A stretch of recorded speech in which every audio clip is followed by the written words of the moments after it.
Ahmedabad બોપલમાં safety wall ધરાશાયી થઈ। સરસ્વતી હોસ્પિટલની બાજુમાં સેફટી વોલ ધરાશાયી થઈ। રશ્મિ કન્સ્ટ્રક્શન સાઇટની આ સેફટી વોલ હતી। ધરાશાયી થતા 3 કાર તેમાં ખાબકી। ક્રેનની મદદથી 3 ગાડીઓને બહાર કાઢવામાં આવી છે। એએમસીના એસ્ટેટ વિભાગના અધિકારીઓએ આ બાબતને લઈને તપાસ શરૂ કરી છે। બિલ્ડરને નોટિસ આપી જરૂરી કાર્યવાહી પણ શરૂ કરાઈ। છેલ્લા 2 દિવસથી અવિરત વરસાદ વરસી રહ્યો છે ત્યારે બોપલ ખાતે ચાલી રહેલી કન્સ્ટ્રક્શન સાઇટ પાસેની દિવાલ જે છે તે ધરાશાયી થતા 3 જેટલી ગાડીઓ જે છે તે તેમાં કન્સ્ટ્રક્શન સાઇટમાં ખાબકી છે। વાત કરવામાં આવે તો એસપી રિંગ રોડ બોપલ પાસે સરસ્વતી હોસ્પિટલ જે છે તે આવેલી છે। સરસ્વતી હોસ્પિટલની પાસે રશ્મિ બિલ્ડર્સ દ્વારા જે છે તે કન્સ્ટ્રક્શન સાઇટનું કામ જે છે તે ચાલી રહ્યું હતું ત્યારે વરસાદને લઈને તેની જે પાર્કિંગની દિવાલ છે તે ધરાશાયી થઈ હતી।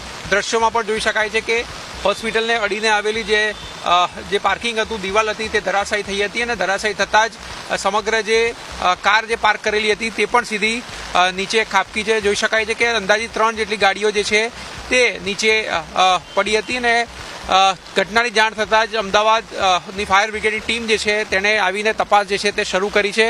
વાત કરવામાં આવે તો સ્ટ્રક્ચરલ સ્ટેબિલિટીનું સર્ટિફિકેટ જે છે તે હોસ્પિટલને આપી દેવામાં આવ્યું છે। હોસ્પિટલમાં જે બિલ્ડિંગ છે તેમાં હાલમાં કોઈ પણ પ્રકારની સમસ્યા નથી, તેમ છતાં પણ ફાયર વિભાગ દ્વારા એક ફાયરની ટીમ જે છે તે સ્ટેન્ડ બાય રાખવામાં આવી છે અને હાલમાં જે સાઇટ ચાલુ હતું ત્યાંનું કન્સ્ટ્રક્શન અને ત્યાંની સ્ટેબિલિટીને લઈને જે છે તે તપાસ જે છે તે અમદાવાદ મ્યુનિસિપલ કોર્પોરેશન દ્વારા જે છે તે હાથ ધરવામાં આવી છે।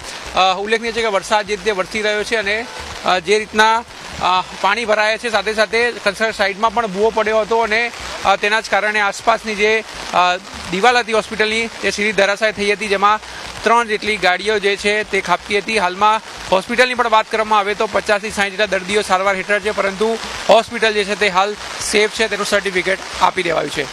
કેમેરામેન ઓમ પટેલ સાથે આશુતોષ ઉપાધ્યાય, ન્યૂઝ કેપિટલ, અમદાવાદ।